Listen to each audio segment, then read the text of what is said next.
Hey, Mrparka here to review a new one by Arrow Films. This is getting released very shortly. There'll be a release date on the date up top. And this is, I'm not going to be able to pronounce his name, the guy who did the Immortal Tales and The Strange Case of Mrs. Osborne, I believe it's called, which is a really bizarre film. This is Bête or The Beast.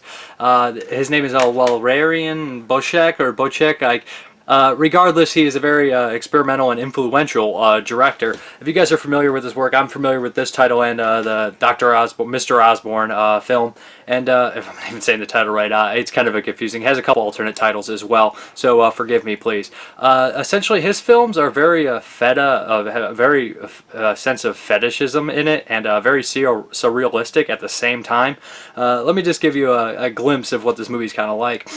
The movie opens up with a quote from Voltaire, who is a kind of very darkly comedic writer. I'm only familiar with his work, Candide, old French writer. I believe very satirical and definitely absurdist and darkly comical as well. And no, The Beast, maybe the comic stuff is not right in your face. Maybe to some people it is, but it's definitely absurd and pretty much insane. Essentially, what we have here is very similar plot to his Dr. Jekyll story. Is a group of people are in this house and they're gathering for a special occasion, and you get this bizarre kind of a group of people coming into this area. The film opens up with the son who's getting married, supposedly, who's like watching these horses have a mate in graphic detail, and you kind of get a glimpse that he's enjoying it a little bit differently than someone else would, I guess, and not a professional manner. There's also these little hints of bestiality around the house on pictures and things like that.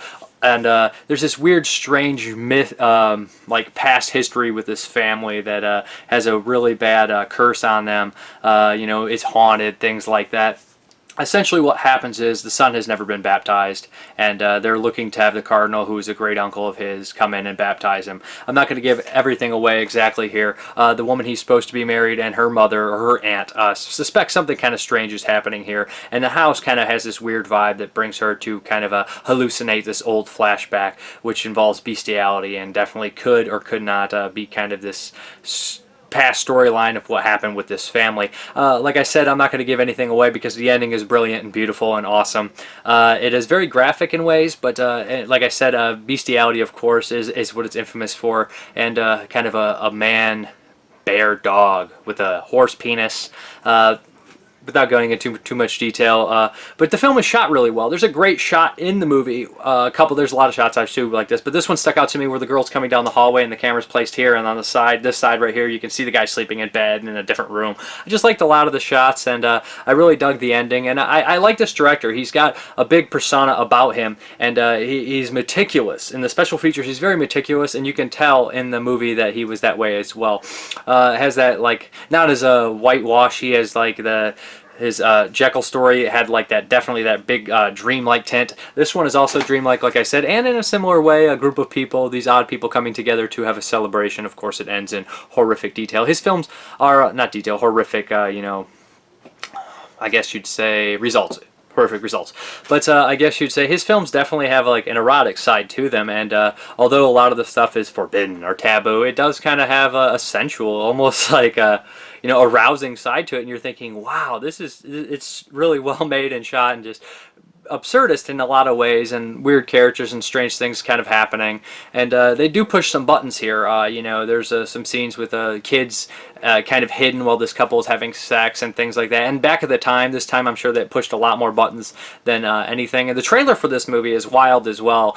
Somebody sat down and caught the trailer and like, can you imagine seeing a trailer like this in movie theaters nowadays? Never. Absolutely never. I mean, I've come from a place that would never even play a movie like this ever. A town, a city that doesn't have that much of a film art or culture, I guess I'd say.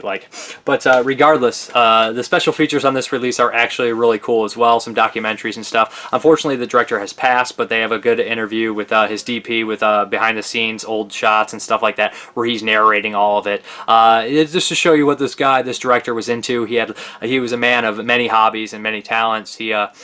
had made all these sound sculptures, and he was also, you know, illustrating and directing these illustrated commercials. One of which involved cigar smoking, very funny. And he was also a director, and I believe he's probably doing tons of things. This guy just was one of those multi-talented, interesting kind of, you know, larger-than-life kind of directors that, you know, maybe there isn't that many out there anymore. But yeah, if you guys have ever heard of this film, The Beast, I'm sure you've had.